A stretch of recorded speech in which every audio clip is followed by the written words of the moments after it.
Hello, thank you for coming today. I'm doing a presentation on the unbiased comparison of solid-state streetline technology versus traditional high-pressure sodium streetline technology. My name is Daniel Efkovich, along with my partner Sandra Rocco. I would also like to thank our other partner Thomas Grange, the OCE, the OPA, Niagara Research Division, and our industry lead Dave Ferguson, who helped us with guidance and opportunity.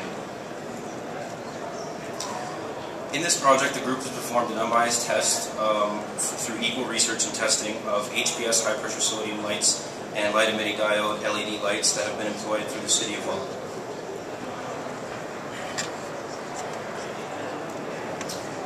These LED lights offer energy savings in electrical usage and costs, and with better color rendering from the LED lights, they offer safer illumination for pedestrians and roadway users. They also offer longer lifetimes by a factor of 2, which helps save on maintenance and replacement costs as opposed to the current widely used HPS lamps. Over the course of 2 semesters and 8 months, we spent September to December analyzing research and development data and creating a proposal with our first formal presentation to the research division. And from January to the end of April, we analyzed our tests in both lab and field data and proposed a final report. Our field tests were conducted on Fitch Street and Clare Avenue in Welland at 3 a.m. on 1 HPS lamp and 1 LED lamp. We found that the total coverage area of the HPS lamp, shown here, was almost twice the size of the LED lamp. However, the maximum lux index, shown by the star represented in the picture, was at the same value. Therefore, although the coverage area was twice the size, the actual maximum power at the roadway point was almost the same. Here was 2 tests done in the lab at the Technology Center.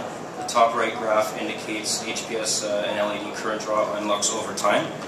The 2 green lines illustrate the LED light, where time stabilization for maximum power was initial and also had low current draw, as opposed to the HPS lines, which are in orange, which represented 2 to 4 minutes for time stabilization for power and also a much higher current draw than the LED lights. In the bottom left, you see the spectral data graph, which showed the LED peaked in the green range, which is most sensitive to the human eye, and the HPS lamps, although were more intense in the orange range, are not as intense and able to be seen by the eye. Therefore, the LED lights can be significantly dimmer when shone on the roadways of Welland. The main objective also of this was a beam profiler, which we designed through collaboration with Niagara Research. Shown on the right is the beam profiler frame, which was used with blackout material and a sonotube into a lux meter. The beam profiler showed that the LED focused all of its light downwards onto the road with not much back reflection into the sky at about 105 degrees, which is a very good cutoff, which significantly reduced the light pollution.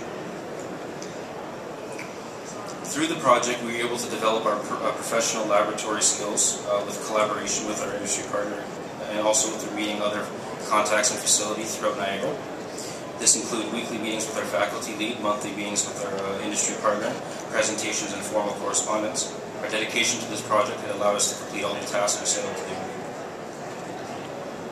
Potential opportunities. Our research will be available for all future municipalities or the City of Welland to use in collaboration with Niagara College. Our processes and tests can be repeated for continual LED technology as it is rapidly growing in the field. It can also be used for future equipment and potential classes at Niagara College. And also a main objective is a potential to recreate the lighting standards in the City of Welland and also for other municipalities to show the government that while the cost may be high for newer technology now, the savings over 10 to 20 years can be much greater down the road, and this could be a very beneficial thing to switch over to.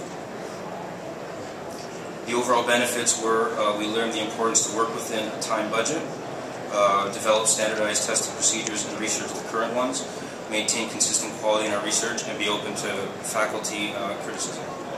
And also, the important part of this was the collaboration of Niagara Research with mechanical, geographical, and computer programming students, where we could not all do the research ourselves. Good collaboration among the departments helped us to succeed in all our results.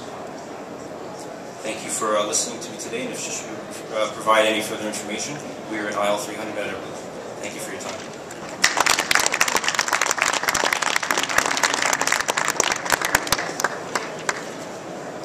What's your business plan? As far as I can see, you've proven the principle, but you haven't told us how you would translate this. You have a partner, you mentioned just, I'll pass on. Yes. So that's the business plan? Why we would pick it up? The plan was the City of Welland bylaw officer and manager Dave Ferguson had implemented us with these designed to say, can you analyze these in an unbiased comparison? He's had results from different companies before, but with students in the photonics sector learning about this, we could do unbiased analysis of both the lights. So using the information and the testing procedures we already have, along with the equipment we built, we're able to pass this on to other students at Niagara College and continue with the Niagara research to research the LED lights and hopefully even perhaps present to the Municipal Council of Welland that moving the HPS lamps away and bringing LED lamps in would be the new standard in the next 10 years or so for us to play. So what would be the cost of converting the City of Welland? An actual number through our group has not been known, but through different companies in Welland, they have done certain sectors where certain parts had LED lights, and they found over the course of 20 years with the City Hall, with the luminaires for decorative purposes, a cost savings of almost $20,000 over 15 years. But what's the upfront cost to switch over? The upfront cost with the HPS, because HPS has been around for 50, 60 years. The upfront cost for those for each replacement is around, I think, $300 to $500 per lamp. But you're looking at the electrical cost as well as the replacement cost and maintenance cost. They have a $25,000 lifetime.